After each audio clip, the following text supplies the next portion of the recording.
All right. What is going on, everybody? It is Sunday, September 10th. Um, I've been terrible about getting the podcast out there. Meant to do it last week. Actually, meant to do it the week before. And I had some, I guess, family stuff. My mom had to put our dog down, our family dog down, who had been around for 15 years. So that was a hard day, and I wasn't in the right headspace for it for a few days. Meant to do it this past week, and James and I actually had it set up to where we were going to do it, and he had to back out. He forgot he had a fantasy football draft. So I was like, I'm going to try to do it Sunday night. Here I am. It's Sunday night, and it is 8:40 p.m. Central Time. So I got to start off with the NFL. And I'm going to start off with my Green Bay Packers. Did anyone expect different? So I'm really happy. I'm really happy. I didn't know what to expect in this game. Obviously, we're making the switch from Rodgers to Love. So no one knows what to expect. And I didn't know what to expect this week. I actually picked the Bears to win because I was going to go Packers. And then I think the Wednesday before I officially make my picks, which is always on Thursday, the Wednesday before, or maybe the Tuesday before, I noticed that Christian Watson and Romeo Doubs were injured. And I thought, well, if they can't go, that's not good. So against my better judgment, I went with the Bears. And my God, was I wrong. And I couldn't be happier to be wrong. Because the Packers kicked their ass really from start to finish.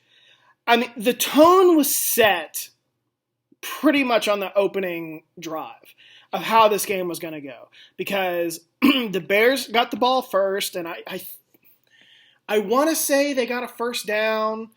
And I was like, all right, here we go. And then defense settled in. The Bears went for it on fourth down, deep in their own territory, on a fourth and very short, and came up empty and gave Green Bay a short field, which Green Bay went down, leaned heavily on the run game, went down, scored a touchdown, Love to Dobbs for a touchdown. And that pretty much set the tone for the rest of the game. Now, the Packers, I don't remember how many more times they got the ball in the first half. Definitely the next two possessions weren't great. Aaron Jones, all of a sudden, when they leaned heavily on him in the first series of the game, he was nowhere to be seen in the next two series. I didn't really understand what they were doing. So anyway, it eventually got to a point where it was 7-0 Green Bay. Then it got to a point where it was 7-6. And that was the only time where I really wavered. I was like, man, is this game changing? Like, is the momentum changing? And I never really got that opinion, fully got that opinion, because Green Bay was dominating in the trenches. They were giving Love plenty of time. They were creating rushing lanes. And defensively, Mike, that was the best Green Bay's defensive front has looked in a very long time. They were rotating in guys left and right. I mean, there were times I would be like, who is in? I didn't hear much of Kenny Clark, and he's the best defensive lineman that we got. Didn't hear much of his name, but I heard a lot of Devontae Wyatt. I heard a lot of Lucas Van Ness, who's a rookie, who everyone gave Green Bay shit for drafting. He had a really good game today. Devontae Wyatt had a really good game, who everyone gave Green Bay shit for drafting him, not this year, but the previous year. He had a really good game. They just kicked ass. And then defensively, I know the Bears suck, but defensively they look really good. And it just comes to I've said this all offseason, I never understood the Justin Fields hype. Somehow this dude got an MVP vote. I believe that's correct. He got an MVP vote last year for doing nothing. And all offseason, all I heard was how Justin Fields is a star. He's a star in the making. We heard it last year too, and I never bought it. And I was just like, man, whatever he's paying his marketing staff, it's not enough. I don't see it. I know they got DJ Moore. I just don't see it. And what happened today, he had one throw that was 20 yards down the field, one completion for like 20 yards down the field. So his final stat line, let me pull it up. He threw the ball 37 times for 216 yards. And that 216 yards came in garbage time. I remember at one point he had 140 some yards and about his let me see if I can find his longest. It says his longest was 23, and I'm there might be two throws where he was over 20 yards. But I showed Darnell Mooney. I'm okay. I bet it was probably that play. This one was longest of 23. I thought he threw another one that was. Let me see the play-by-play. Field goal. I think it was the first. Deep to Mooney for. Okay, no, that was the play. He threw it deep to Mooney for 23 yards. That was really the only play that he threw the ball down the field and it worked. And then this other touchdown, he threw it from 20 yards. Okay, so he had two throws of 20 yards, pretty much. But he looked bad. It was more of the same. The Bears do not want him throwing the ball. And, you can say what you want about them, trading the number 1 overall pick, that they believe in Justin Fields. I never bought that they believed in Justin Fields. I just don't think they liked anyone in the draft. And, when Carolina offers you two firsts and DJ Moore, you're going to take it. But the Bears, they look bad. Their offensive line could not keep Green Bay from getting in the backfield. There were several times Green Bay was in the backfield, and Chicago managed to get positive yardage out of it. And I was like, golly, man, if we just wrapped up or, had better contain. There were several times when Justin Fields just got away from the Green Bay defensive front and, scrambled for 10 yards or whatever. But all in all, this game was not really that close. And then Green Bay pulled away in the second half, just continuing to assert dominance over Chicago, and I love it. That honestly felt like a statement. It felt like a statement when, hey, Aaron Rodgers isn't here anymore, but we are still going to beat your ass. So I couldn't be happier as a Green Bay fan. As for what everyone's going to be talking about this week, what did I think of Jordan Love? At one point in the game, late first half, I was like, he really hasn't been that good. I thought he looked solid the opening drive, which it was short field. So that's kind of expected. But the next couple series were pretty rough. And not all on him. I had a friend chirping during the game about how Jordan Love sucks or whatever, and I was just like, look, he hasn't been great. But, his receivers have dropped the ball a lot. But all in all, he didn't really make terrible decisions, throwing the ball. There were only a couple times in the game where I thought, don't make that decision again. Don't do that. Unlike Fields, where by the time, before probably halftime, I was like, he's going to throw a pick today. It just felt like it. We were close a couple times to picking him off. We were close to, sacking him, which we ended up sacking him 4 times. And I just said, feels like if we can get a rhythm offensively, this is going to go downhill quick for the Bears, which is what ended up happening. But yeah, Love, I was impressed, man. He especially in the second half, he played a lot better in the second half. But did I think it was a great outing from him? No. But it was a solid outing from him. Everyone's going to look at his completion percentage, which it's not great. He was 15 of 27, which, high 50s, which that can't happen. He's got to be – I said to my dad during the game, if you're not hitting 65% of your throws in today's league, that's a problem because it's never been easier to throw the ball. And he was well under that. But like I said, a lot of it had to do with drops. Sometimes the ball just sailed on him. Not necessarily a bad throw, just the ball sailed on him. And he's got to work on that. They're still working on the deep ball, which I kind of expected. I didn't expect the offense to be that explosive today, and it kind of was, but I didn't expect many deep balls. He's kind of becoming too dependent on this dink and dunk. Like, he's just going to take what the defense gives him, and that's fine. But at some point, you're going to have to throw the ball down the field. That's what happened to Chicago today. Just Chicago and Fields were just dinking and dunking. They were just taking what Green Bay was giving them, although they really fell in love with the screen today, and Green Bay just kept blowing it up every single time. I don't remember them getting many successful, hitting on many screens today. So, all in all, it was a good outing by Jordan Love. If you think otherwise, I just don't think you know football. If you're not going to give him credit for today, you just don't know football. It's plain and simple. So, let's keep going. What else we got to talk about? Man, the Cowboys are kicking the Giants' ass right now.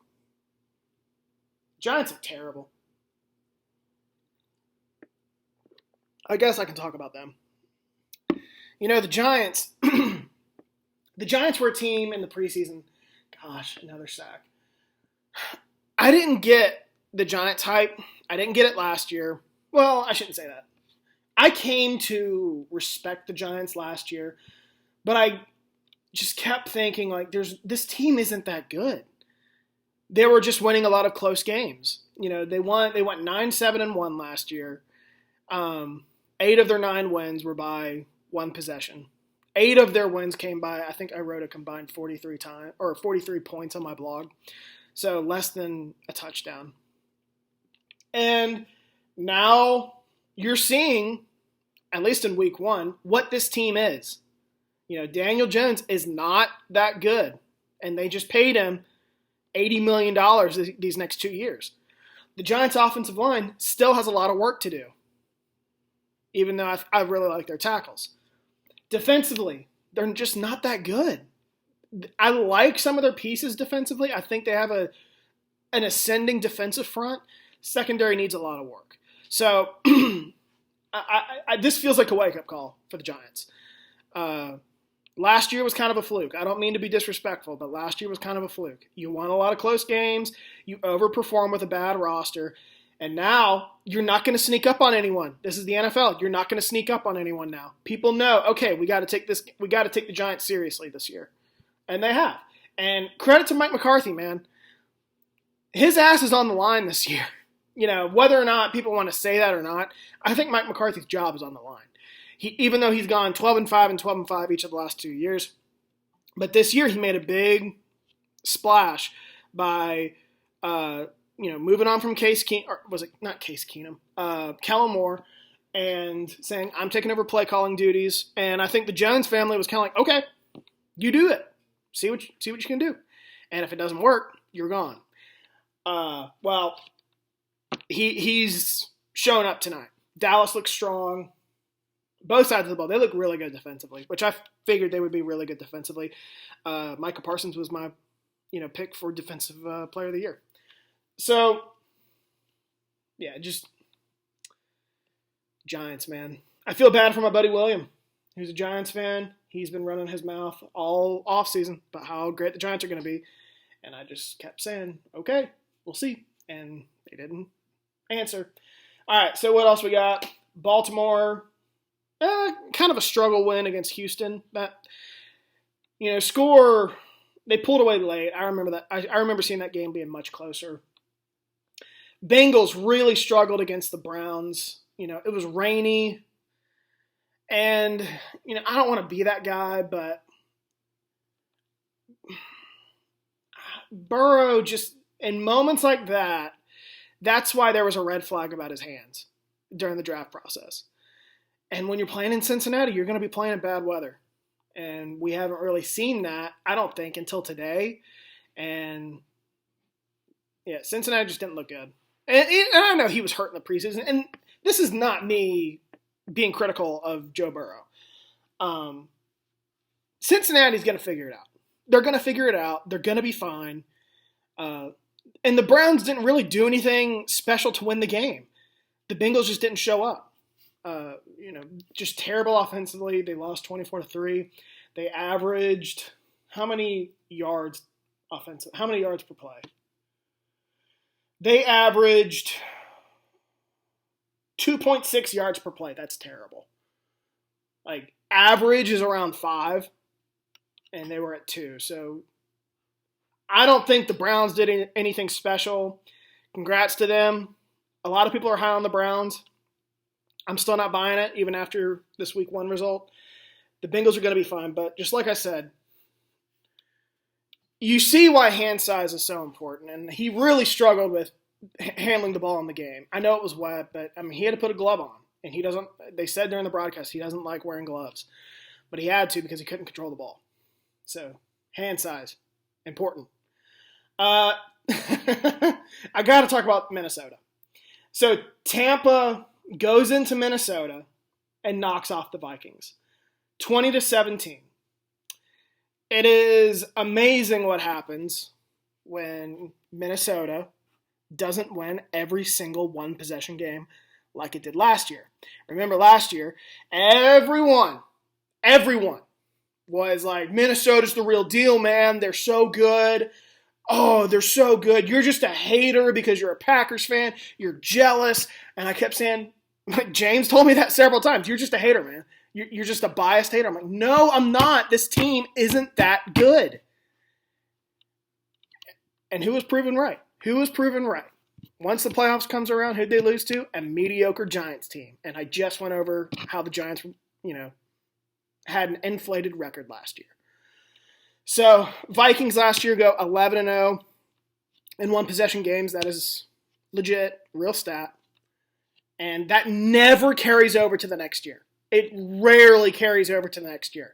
I remember when Green Bay, a couple of years ago, in LaFleur's first year, they go 8-1. I think it was 8-1 in one-possession games. No one would shut up about that all offseason. And me too. And I was like, hey, I get it, man. Like, I know that stat doesn't go our way the next year. And it didn't. We went from winning, almost 90% of one-possession games to winning 50%. The problem, or the difference is, we improved elsewhere in the game and blew teams out.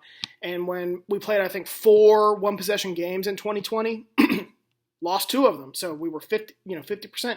That's where you're going to be in one-possession games. You're going to be around 50% on average. You're going to win 50% of one-possession games. Last year, the Vikings were 100%. That's going to go down. It's already started. They're 0-1 now in one-possession games, 0-1 on the season. This team is not that good. And on top of that, I thought they regressed in the offseason. That's why I didn't pick them to make the playoffs and why I picked Green Bay. Granted, I'm biased on that account. Tampa, don't have much to say on Tampa. Felt like Minnesota gave that game away. I know Kirk Cousins turned the ball over a little bit. My opinion on Tampa hasn't changed. I still think that they're a pretty bad team, but they're 1-0. I believe they get Chicago next week. So they could easily start 2-0, and then all of a sudden the narrative changes from, which I picked them to win, I think only 4 games this season. But then the narrative shifts to, oh, are we going to be too good to get one of these, top quarterbacks in the draft? Like, are they going to win 6 or 7 games and play themselves out of getting one of the top quarterbacks? So that's going to be interesting to watch going forward. Saints won against the Titans. I picked the Titans. Didn't feel good about it, but I took a shot. No one in this week 1 looked good. Looked that good, at least. Falcons beat the Panthers. That was probably the ugliest game of week 1.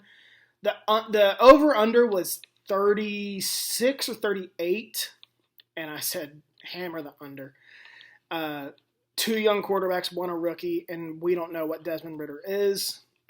Falcons win 24-10. Neither team was that impressive.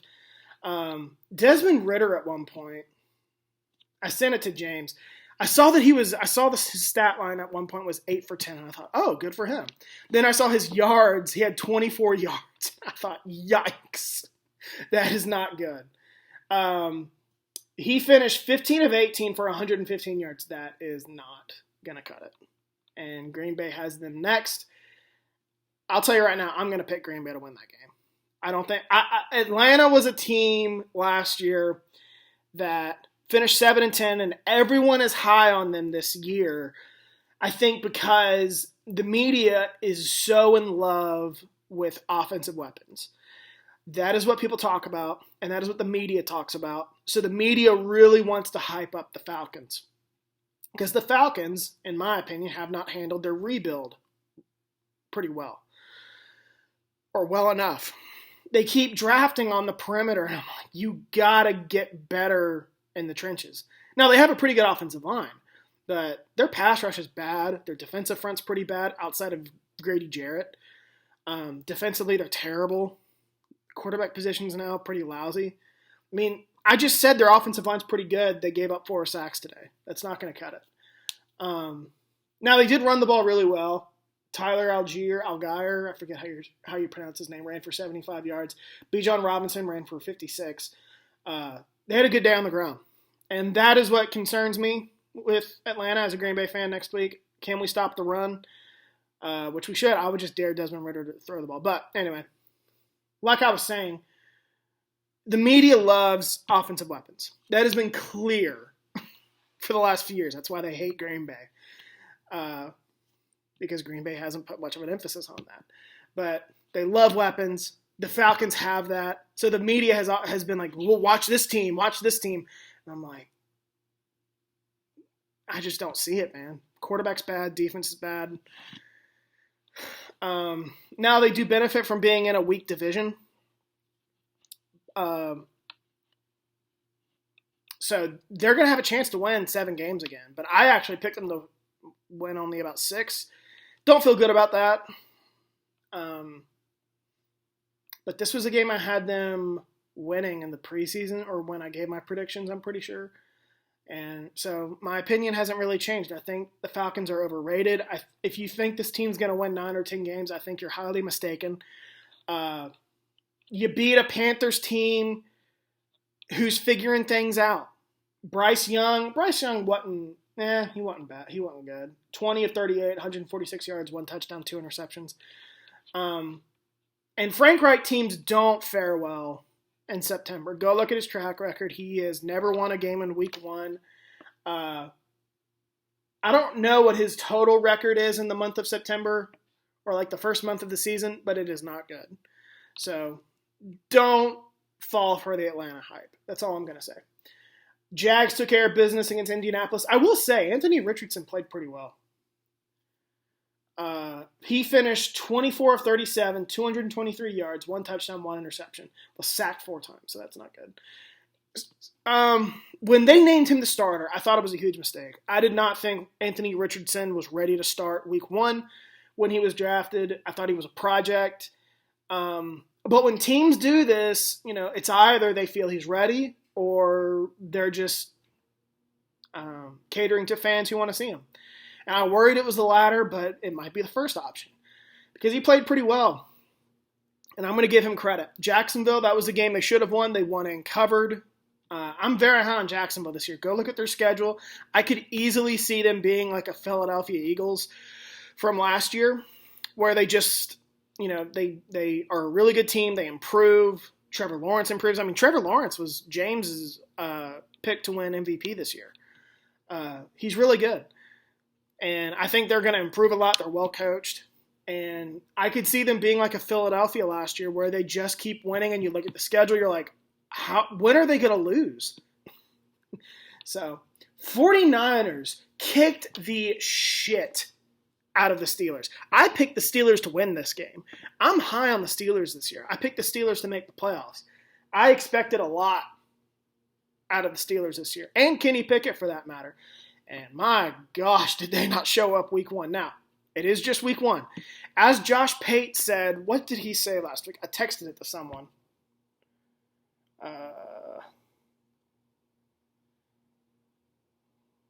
Let me find it real quick. So, it is just week 1. But as Josh Pate said, who runs Late Kick on the 24/7 Sports Network, CBS, whatever you want to call it, wise men make observations in week 1. Foolish men draw conclusions in week 1.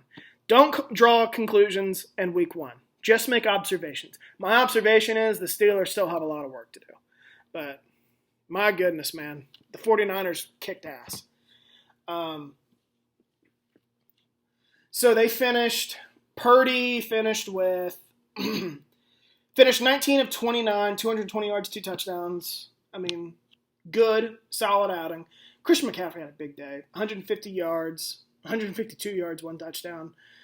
They're still going to be really good, man. Steelers have a lot of work to do. Cardinals, Commanders, I don't know of anyone that really wanted to watch that game. Cardinals showed up, though. I will say that. I thought the Commanders would win handily. And the Cardinals, for a while, had a lead. Which I should have predicted that because the Cardinals have heard all offseason about how terrible they are. I should have known better than to say this team's not going to show up week 1. I should have known better. Raiders beat the Broncos. Let me look up Russell Wilson's stat line. Yikes. He finished 27 of 34, so high completion percentage, but was a lot of checkdowns because he finished with 177 yards and 2 touchdowns.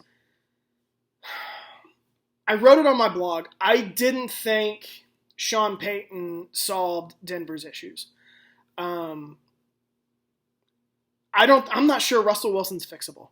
He looked really bad last year, and he's not off to a good start this year. Now, they ran the ball okay, 94 yards on 22 carries. They ran the ball somewhat well. The media has really overvalued Denver's offensive weaponry. That was the whole deal when Aaron Rodgers had his blow up in Green Bay. Everyone was like, he needs to go to Denver. They have so many weapons. And I thought, do they? Because I think I've been proven right because they've tried to trade Jerry Jeudy or have looked into trading Jerry Jeudy at least once. They've looked into trading Cortland Sutton. KJ Hamler is kind of non-existent. I think he got hurt because I don't see his name in the stat line. So they have some decent running backs. Offensive line's still really bad. So Denver was kind of the darling last year. Came down to earth real quick. Hire Sean Payton. Everyone was like, this is it. This is what they need to get over the hump. I was more conservative with that. I thought, I don't know, man. I don't think Russell Wilson's fixable. And he clearly isn't. Or at least so far. It's going to take more time for me to assess that. I would say by Thanksgiving we'll know if Russell Wilson's fixable. Because Sean Payton has a history of having really good offenses and being able to be efficient and score points, being explosive. Denver was not that. They finished with 260 total yards, 4.5 yards per play. That is not good. Raiders weren't that impressive either. Jimmy Garoppolo had a decent outing. 20 of 26, 200 yards. So a lot of checkdowns across the league today. I don't know what's up with that. Didn't run the ball that well. Jacoby Myers was their leading receiver. Devontae Adams was after that.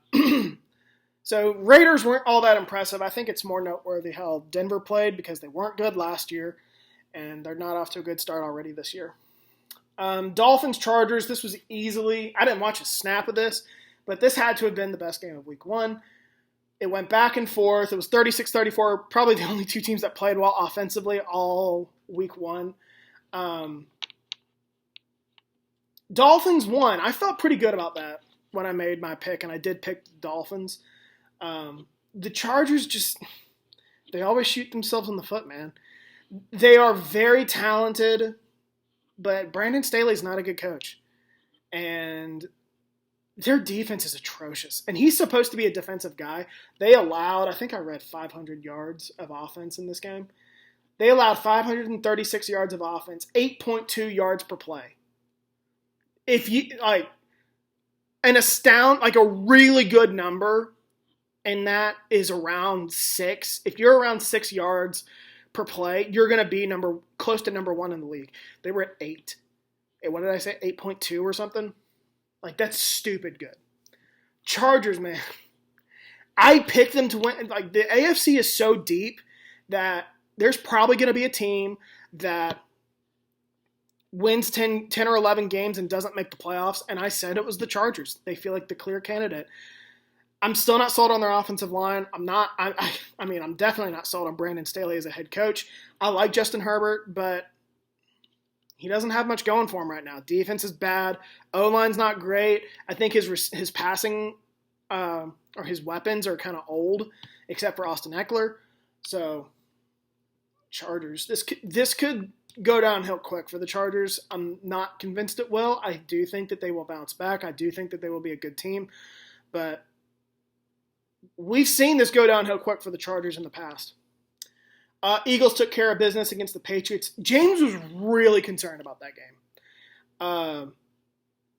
And he texted me after the game like, we're going to lose this game, and then they ended up winning. And I said, hey, man, like we knew, and I texted him. He said, like, we barely got out of that alive. And I said, hey, man, we were just texting on Thursday about how we knew that was going to be a dogfight. And it was. The Patriots threw everything they had at the Eagles, but at the end of the day, the Eagles are the better team, and the better team won. The Eagles, while they barely won and covered. I believe the spread was 4. So, good teams win, great teams cover, right? Patriots, I heard Mac Jones had a pretty good outing. 35 of 54, not bad. 300 yards, 3 touchdowns, yeah. He had a pretty good outing. They didn't run the ball that well. They averaged 4.9 yards per play. That's not good. That is not good. So the Patriots had a lot of work to do. I'm curious to see how this season goes for them, because I do think hiring Bill O'Brien was a good decision. Say what you want about Bill O'Brien. I do think he's a good coach. Definitely a good offensive coordinator. His downfall in Houston wasn't because of his coaching. It was because of him as a GM. And he made some really bad GM decisions. And that's what did him in. It was not on the field. It was not coaching. So when they hired him, everyone made fun of it, or some people made fun of it. But I think this is a much better hire than you think. So I had a pretty good first week, decent first week. Dallas just scored again. This is really bad. But I told everyone, don't buy into the Giants, and no one listened to me.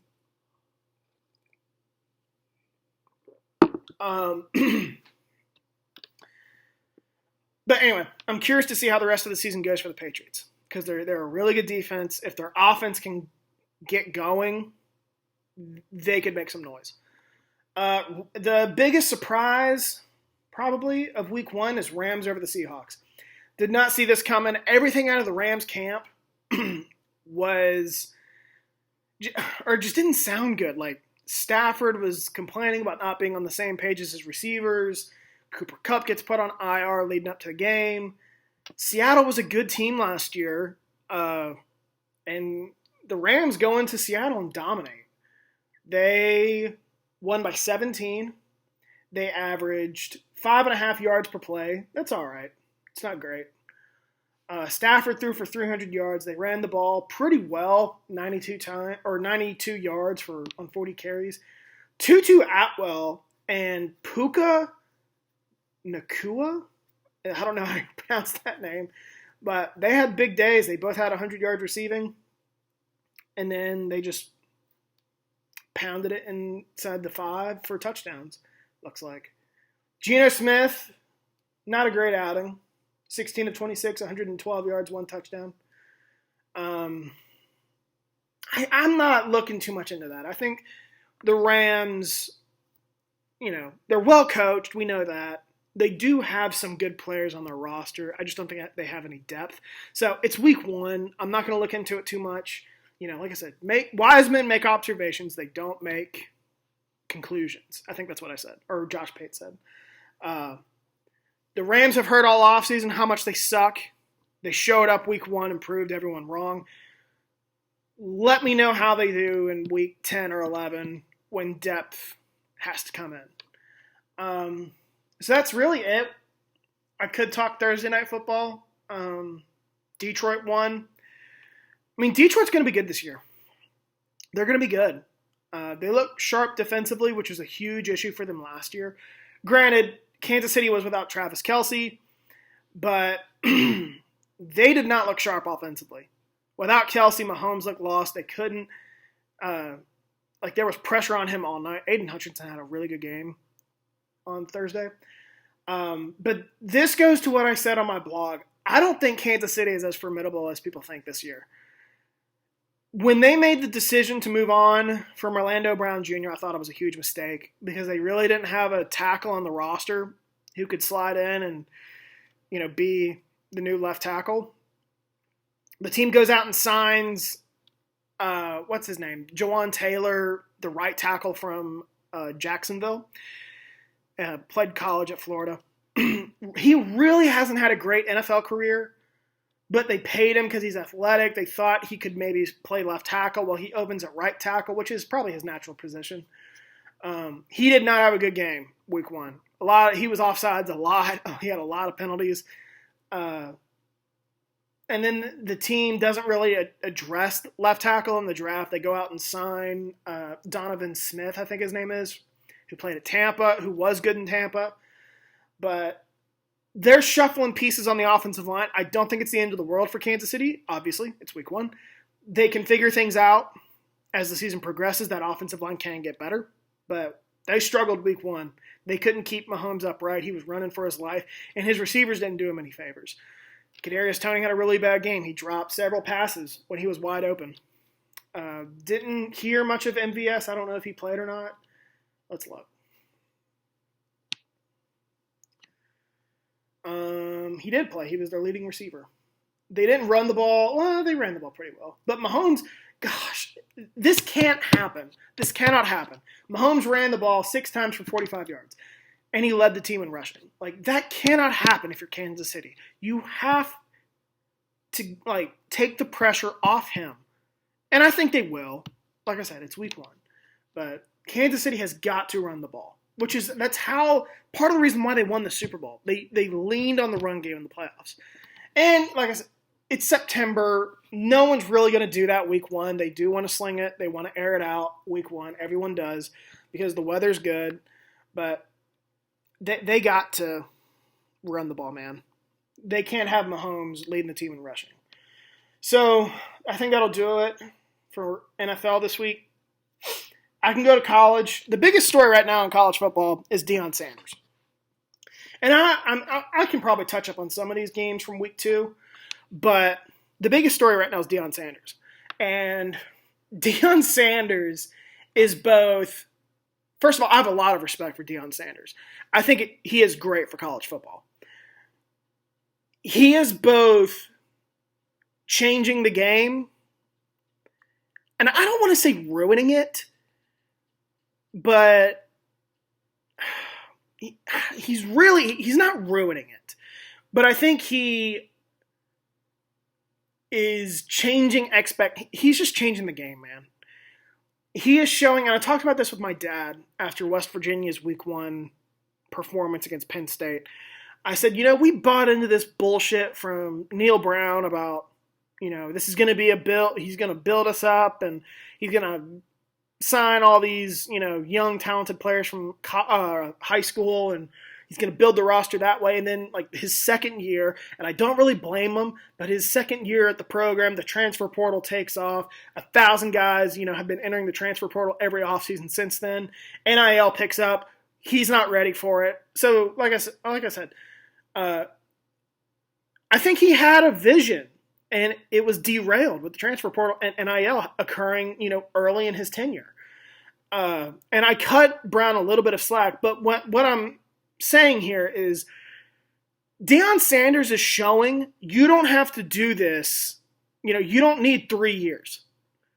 If you got the right coach and he embraces the transfer portal, you can have a season turnaround, you can turn things around in an off season. And we're seeing that at Colorado. Colorado looks totally different than it did last year. It struggled last year. It was 1-11. I said, if they can get to 3 or 4 wins this year, that's a huge win for the Buffs. Well, they're already at 2. And they knocked off TCU, who's a good team. They knocked off Nebraska, Nebraska's not great. But I think Matt Rule has them heading in the right direction. But they're already a third of the way to bowl eligibility, right? Yeah, a third. he's changing the game. And I don't understand the people that are like, I'm sick of Deion, how they don't like Deion. I love Deion. I'm all for Deion, which is so odd because usually I don't like the boisterous type. But I'm all for it, man. Maybe because he went to Colorado and he's not at like, Florida or Florida State or, Texas or something.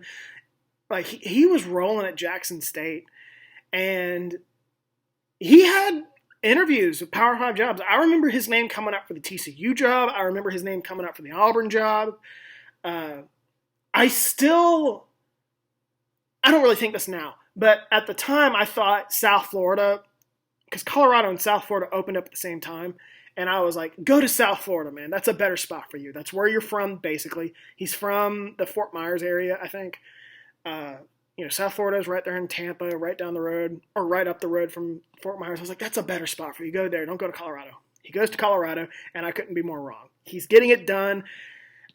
I feel pretty strongly about Colorado going to a bowl game this year, which is awesome because then they're joining the Big 12, and the Big 12 is going to be really fun with them. But Colorado, man, I'm all for it, man. Go Buffs. I love Deion Sanders. I'm rooting for the guy. Everyone thinks that he's this new school guy, that he's all flash and he wants to, outscore you. He doesn't, I don't know where I'm going with that, but everyone seems to think that he's this new school kind of guy, and he's not. He's really not. He's an old school guy. He wants to be physical up front, and he wants to be a very he wants to tackle defensively. He wants his team to be physical, which you don't see that from many new young coaches. So I'm here for it. I'm rooting for Deion. I want to see him be successful. Go Buffs. That's all I'm going to say. So what else can I talk about here? Utah escaped Baylor, the classic Big 12 matchup now between Utah and Baylor. Not a great showing. Utah barely escaped in the second half. Won 20-13. It was, I think, 13-3 at one point in favor of Baylor. Utah, there were moments in that game Utah got pushed around defensively, which was very surprising to me. Baylor's offensive line was really bad week one against an inferior, I almost said UTSA, Texas State opponent. And then they were pushing Utah around week two. I don't know if Baylor improved that much or Utah just didn't show up. I know it's hot, going from the mountains to Texas in September. That's got to be an adjustment for those kids. I'm sure it was hot. I'm sure they were tired. So that probably played a part. Clemson, the final score was not indicative of Clemson, but I want to touch up on Clemson here because, as I just said with Deion, you could almost make the argument, and I think you can make the argument, the opposite is happening at Clemson because Dabo, we're entering a new age of college football. 5 years ago, Clemson and Bama were the top programs in college football. I mean, they played in the national championship, 3 years in a row? Or played in the playoff 4 years in a row, I think. 15, 16, 17, 18. Yeah, 4 years. And we've seen a decline from Clemson. And that's because, in my opinion, Dabo has been too what's the word I'm looking for? I'm blanking. I'm looking at the TV and looking at my iPad, expecting it to come to me. He's been reluctant to embrace the transfer portal, and that's a huge mistake, man. That's where it's at nowadays. It's great to bring in talented high school players, but most aren't going to make an impact year one, maybe not even make an impact at all. And Clemson, it showed up week one against Duke. Clemson was outclassed against Duke, which is inexcusable because Clemson is the more talented team, or we think they are. And then they really didn't play well against Charleston Southern. They're in trouble. They got Florida State in 2 weeks. They got Notre Dame later in the year. I think they play North Carolina too. This could get out of hand real quick for Clemson. And I don't think Dabo's going to get fired this year. But if they go like 7-5, I think Dabo will be on the hot seat the next year. And he's going to have to make changes. Another thing with Dabo is they've struggled with their coaching staff. For years, he was able to have continuity on the staff.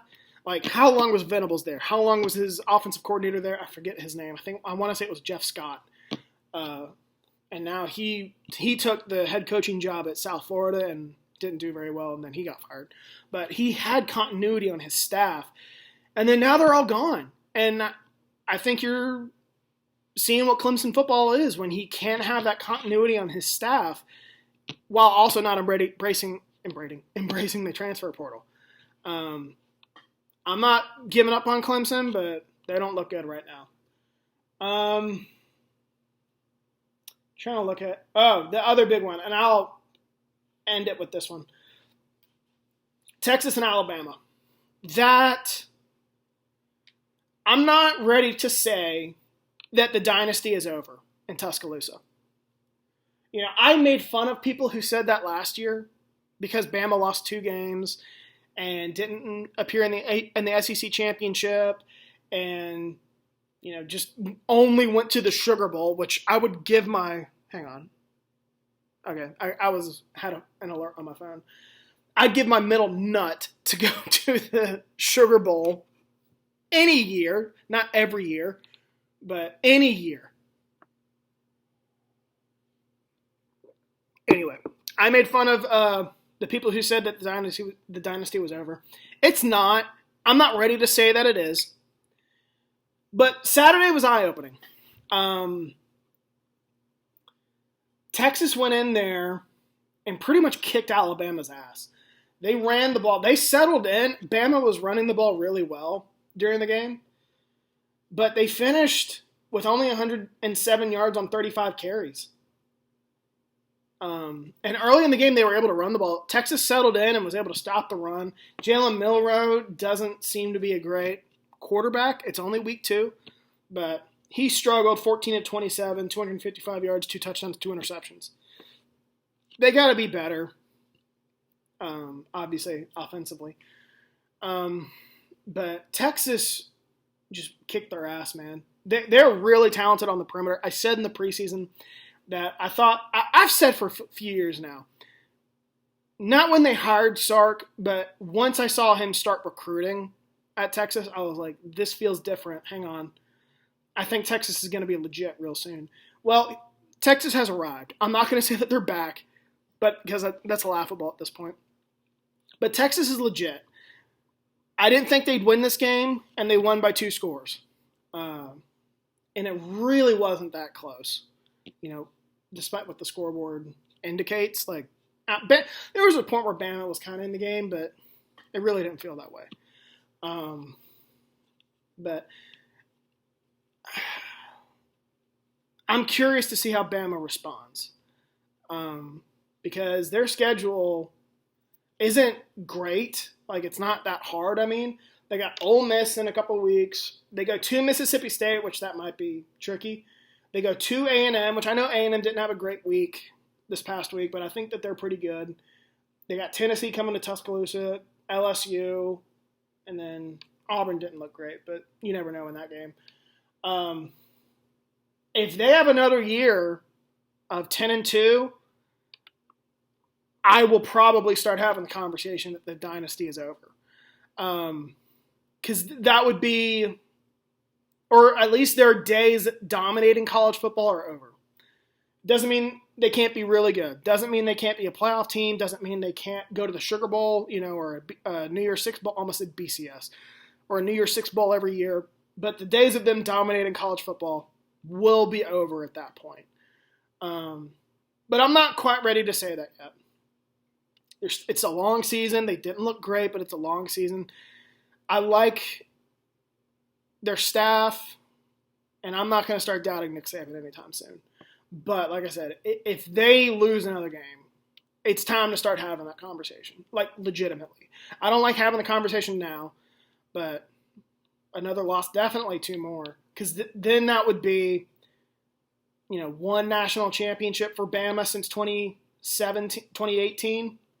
They got their asses kicked in the national championship in 2019. They had a disappointing they got their asses kicked in the national championship in 2018. Disappointing 2019. Then they won the national title during COVID, which put an asterisk by that, I would say.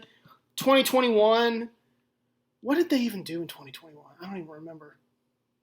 They were in the national championship. That's right. And honestly, they probably would have won that game if not for injuries at wide receiver. And then last year, they got some bad breaks. So Bama's still going to be really good, but they're not going to be the dominant team in college football if they have one more loss. I'll say that. But Texas sent a message, and I wrote that on my blog. And my pick, I was like, I have a feeling Texas is going to want to send a message in this game. It's leaving the Big 12. It's joining the SEC. It's heard for over a decade now. All the Texas is back jokes. Like, they felt like they had the team and they wanted to go into Tuscaloosa. They should have beat Alabama last year in Austin and let that game slip from them. And then they wanted to go into Tuscaloosa and show them, who the new big dick in town is. And they did it. So hats off to Steve Sarkisian, man. The dude, first of all, Sarkisian deserves it. I've always been a Sarkisian guy. I've always thought he was a good coach. I won't say that he got a raw deal at USC because it was all self-inflicted, but good for him for rallying. Like, he was fired from USC. He had some personal issues at USC. I've heard he had issues with drinking and alcohol, substance abuse, got fired, and has turned his career around, went to the Nick Saban coaching academy at Alabama, and is now the head coach at Texas and is showing that he knows what he's doing. At least I think so. Things can change. But good for him, man. I'm really happy to see a story like that, even though I hate Texas. So, going to be really fun season. I'm sorry that I've been so absent with the podcast. Just it's been a rough few weeks for me. I'm hoping to start doing this from now on. I'd like to keep podcasting on Sunday nights. I like the feel of this. Maybe get James on at some point during the week. But this was a lot of fun. It's been a fun weekend of football. Still going on, but 9:30. I'm going to call it a day. We're approaching an hour of the show. It's good to be back podcasting. It's good to have football back.